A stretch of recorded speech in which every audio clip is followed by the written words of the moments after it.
Hey, Drew, and anybody else who may be watching this either because I've solicited your assistance or because I'm trying to explain my movie madness bracket to you. But let me start to explain, start to show you. So this is a completed one, and I'm going to try to keep this to 5 minutes because it's pretty complicated, and I don't want to waste everybody's time. Um, so yeah, this is a completed one from last year. The way I have it set up is all you need to do is enter in the scores afterwards. So as you can see right here, if I just change the score there, then Indiana Jones and the Last Crusade all of a sudden wins. So yeah, I have scripts running to be able to handle that. I have the ability to. People have sent me their forms, and this is the form I send them. Okay, as you can see, this is a little different as a drop-down menu instead of it just being this with this script up here, the formula up there. So this is a drop-down menu, so they get to pick Shawshank Redemption or that. We're going to ignore the first four because it's extremely complicated and it winds up messing up a lot of my scripts. And if I did this for longer, I'd probably just get rid of it. But it is fun. But anyway, so everybody picks who wins, and they pick this, and then what will happen is that they will send this to me. How they submit is they will send their version to me, fill out their name, send it to me. Either this way or I make a Google Forms, like a Google Sheets thing available for everybody to copy, and then I will just copy this and paste it right over here. Okay.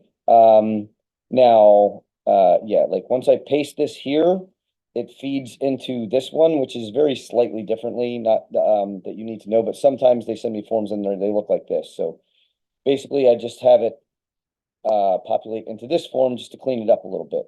And then every time the standings change, every time a game is entered, it updates these points in the standings.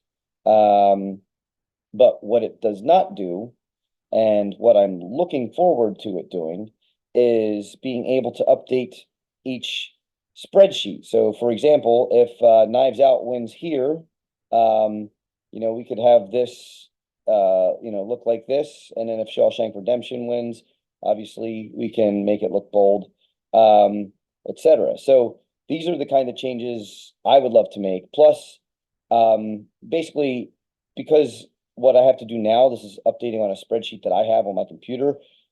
I can't do this every day, but every week, basically at the end of every 8 games, I will copy this to a PDF, and then I'll write it into a JPEG, and then I'll post it on Facebook. All this is done through Facebook.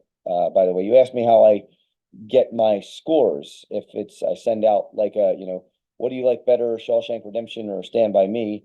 I get them through Facebook. Okay, so like last year, The Empire Strikes Back and Die Hard and I get those numbers and I put them in the spreadsheet, in the master spreadsheet here. So Empire Strikes Back and Die Hard, it looks like it was that match right here. Well, whatever.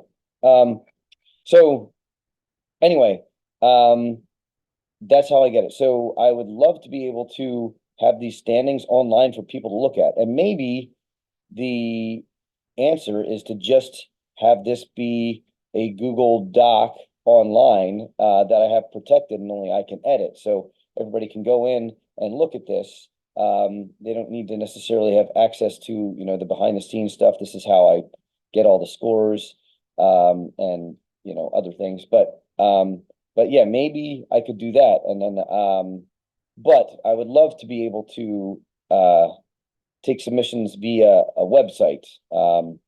And that seems like just like ESPN, like instead of having to, do a Google Forms. But, I think based on what you showed me, and by the way, I saw this, I checked this out, and this is kind of sloppy as far as bracket creation. I would need to figure out, I'd need to learn the language of this here and figure out how to make this look better. But I also have solved this problem. I don't need this. I appreciate that. But yeah, what I'm looking for is a little bit more, I don't know, front facing. Okay, I seem to have all this stuff on the back end. I just don't know how to make it so that people can look at it live as it happens instead of me having to copy this once a week and send it out to Facebook. Also, in terms of how I get this to populate here, I've set it up so that these are all formulas pulling for my rankings, and this is my current one, not my not the old one. So I'll show you what it looks like. All right, if I just copy this and then I go here and paste it into the rankings. All right, it all automatically populates to right there, as you can see. So again, not worrying about the first four, very complicated. But yeah, so I already, know how to do that. That's not an issue. Anyway, hope that maybe explains what I'm looking for a little bit more. And yeah, appreciate you being willing to watch this entire probably more than 5-minute video and give me any thoughts. All right, see ya. Take it easy.